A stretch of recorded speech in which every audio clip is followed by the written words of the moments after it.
बच्चों, आप सभी का स्वागत है आपके अपने चैनल हिंदी बोध पर। आज हम इस वीडियो में पढ़ेंगे वितान पुस्तक का पाठ जूझ और इस पाठ के लेखक हैं आनंद यादव।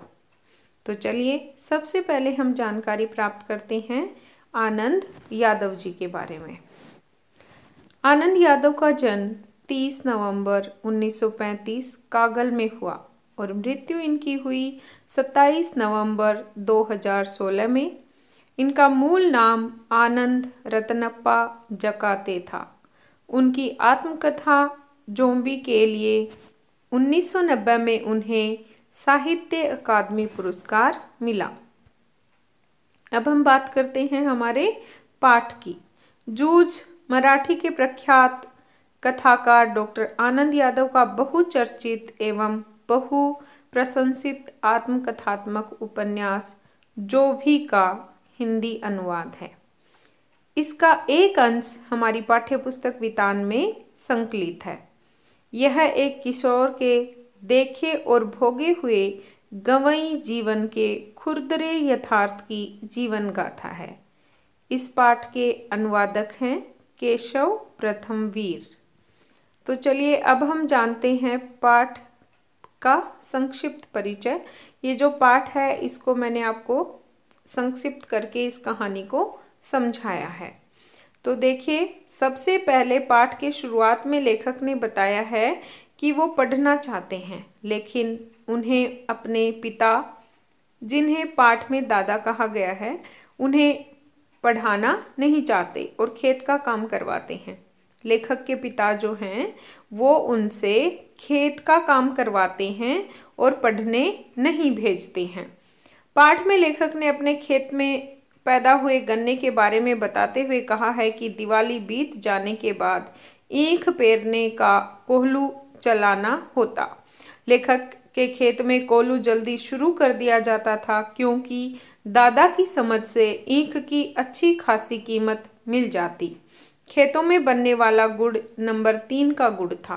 दूसरे किसान सोचते थे कि अगर ईख को और कुछ दिन खेत में खड़ी रहने दिया जाए तो गुड़ जरा ज़्यादा निकलता है, लेकिन दादा की समझ से गुड़ ज़्यादा निकालने की अपेक्षा भाव ज़्यादा मिलना चाहिए। इसीलिए सारे गांव भर में हमारा कोल्हू सबसे पहले शुरू होता था। अब देखिए, इस वर्ष आपकी परीक्षा में इस पाठ या इस पुस्तक से जितने भी पाठ हैं उसमें ऑब्जेक्टिव टाइप क्वेश्चंस ही आएंगे।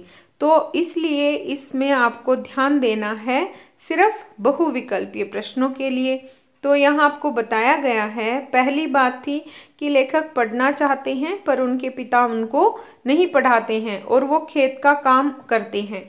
लेकिन लेखक खेत का काम करते हुए सोचते हैं कि अगर वो पढ़ लेंगे तो नौकरी लगेंगे और कोई व्यापार भी कर सकते हैं।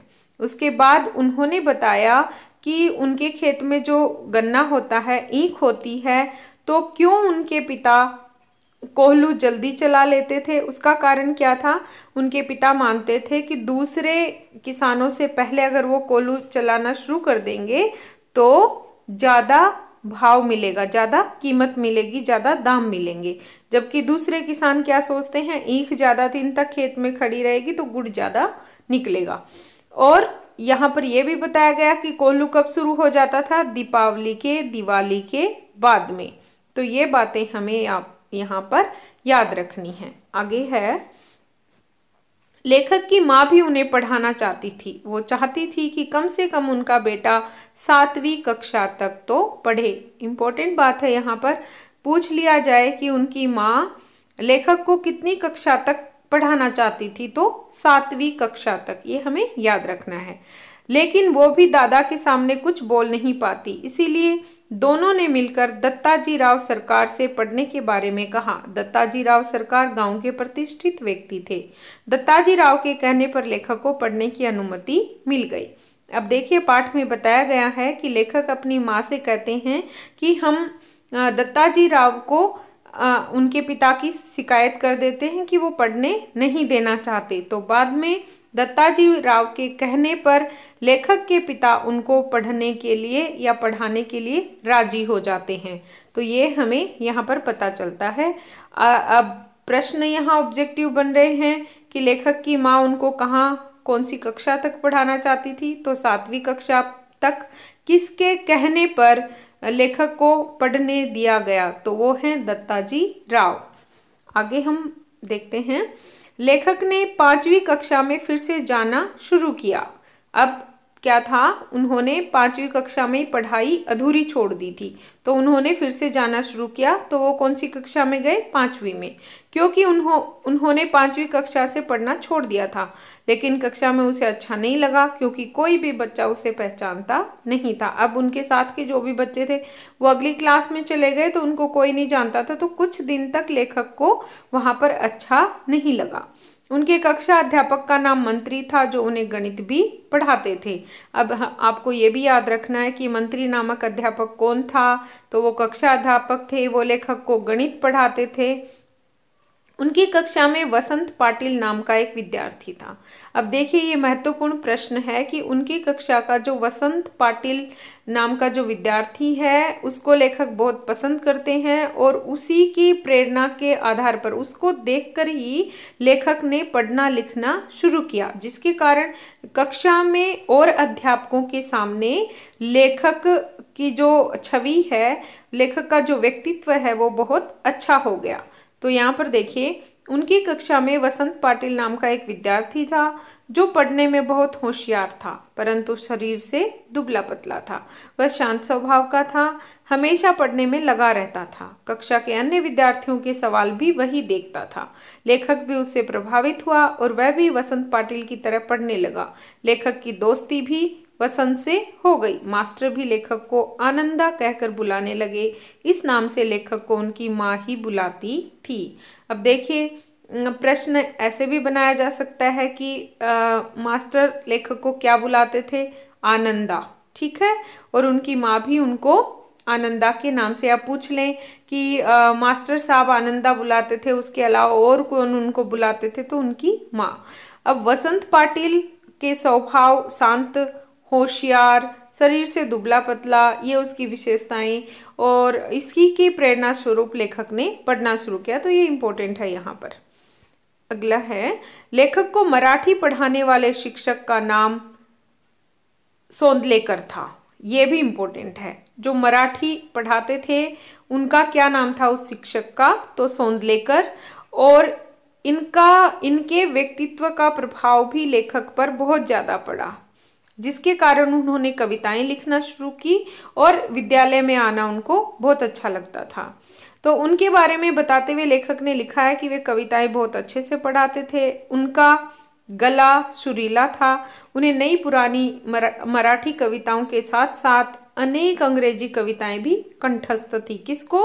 उनके मराठी शिक्षक सोंदलेकर को। लेखक उनसे बहुत प्रभावित थे। उन्होंने पाठ में बताया है कि जब वो अपने मराठी के शिक्षक को सुनते थे तो अपने आप को भूल जाते थे।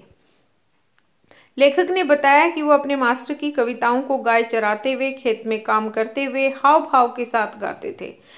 ऐसा करने पर उन्हें दो बड़ी शक्तियां हुई। अब वो खुश थे और दो कारण से उनको अच्छा लगता था। एक तो ये कि जब वो खेत में अकेले होते थे, पशु चराते थे, तो वो अपने शिक्षक की कविताएं गाते थे हाव भाव के साथ, तो उनको अकेलापन फील नहीं होता था। दूसरी बात थी कि वो सब अभी कविताएं हाव भाव के साथ गाने लगे थे। तो ये दो कारण थे जिसके कारण मास्टर की कविताएं उनको बहुत पसंद आती थी। लेखक ने बताया है कि अनंत काणेकर की कविता, जिसकी पंक्तियां थी चांद रात पसरी ते पाढ़री गाया धरणीवरी, को मास्टर की चाल से अलग गाया। लेखक ने इस गाने का छंद केशव कर्णी जाति बताया है। लेखक का ये प्रयत्न अध्यापक को बहुत पसंद आया, इसलिए 6ठी 7वीं कक्षा के सभी लड़कों के सामने इस कविता का गायन भी करवाया। आगे है, अब ऐसा होने के बाद लेखक ने क्या समझा कि जो कवि होता है वो भी सामान्य मनुष्य ही होता है, तो खुद लेखक भी कविताएं लिख सकते हैं, ऐसा उन्हें आभास हुआ। तो आगे लेखक ने बताया कि किस प्रकार उन्हें कविता लिखने में रुचि पैदा हुई। उनके मराठी अध्यापक ने अपने घर के दरवाजे पर छाई हुई मालती बेल पर मास्टर ने कविता लिखी। वह कविता और लता दोनों लेखक ने देखी थी। इसके कारण लेखक को लगा कि वह भी अपने आसपास, अपने गांव में, अपने खेतों में कितने ही ऐसे दृश्य जिन पर वे कविता लिख सकते हैं। लेखक ने बताया कि वे अनजाने में ही भैंस चराते चराते फसलों पर, जंगली फूलों पर तुकबंदी करने लगे। कविता लिखने के लिए खीसा में कागज और पेंसिल रखने लगा। कभी न होने पर वह लकड़ी के छोटे टुकड़े से भैंस की पीठ पर रेखा खींचकर लिखता था या पत्थर की शिला पर कंकड़ से लिख लेता। जब तक वो कविता याद नहीं होती वो ऐसा करते, बाद में पहुंच देते। किसी रविवार को कविता लिख लेते तो सोमवार के दिन वो मास्टर जी को दिखाते। लेखक बताते हैं कि कभी कभी वो सुबह का इंतजार नहीं कर पाते थे तो वो रात को ही कविता सुनाने मास्टर जी के घर पहुंच जाते। इस समय लेखक को मास्टर जी की कविता लिखने के लिए अलंकार व छंद का महत्व बताते। लेखक ने बताया कि इन सभी कारणों से लेखक मास्टर सोंदलेकर के नज़दीक पहुंच गए। उनकी मराठी भाषा सुधरने लगी। वो कविता लिखते समय अलंकार, छंद, लय का ध्यान भी रखने लगे। तो ये था हमारा वीडियो। अगर आपको ये पाठ पसंद आया है तो लाइक करें, चैनल पर नए हैं तो सब्सक्राइब करें। Thank you.